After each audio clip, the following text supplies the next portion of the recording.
வெற்றி பெறும் சபை சிறப்பு தேர்வில் கூட. இந்த தேர்வில் நீங்க வெற்றி பெற போறீங்க.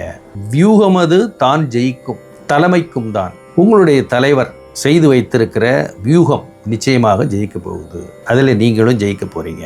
குற்றமதை நீக்கிடுவாய் உதவனியும். அப்படி உங்களுடைய கட்சி நிச்சயமாக ஜெயிக்கும். குறையகல தான் ஜெயிக்க கூட நல்லோர். அப்படி ஜெயிச்ச பிறகு நல்லவங்களுடைய கூட்டோடு, நல்லோரின் கூட்டு வழி சபையின் வெற்றி. நல்லவங்களுடைய அன்போடு, நல்லவங்களுடைய கூட்டோடு சபை வெற்றி அடையும்.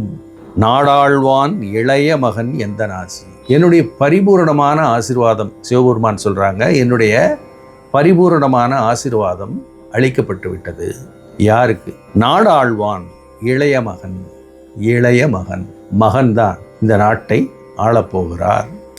இளைய மகன் அப்படிங்கிறது தான் முக்கியமான வார்த்தை. இளைய மகன் அப்படிங்கிறது சிவபெருமானுடைய இளைய மகன் அப்படின்னு வச்சிங்களேன்.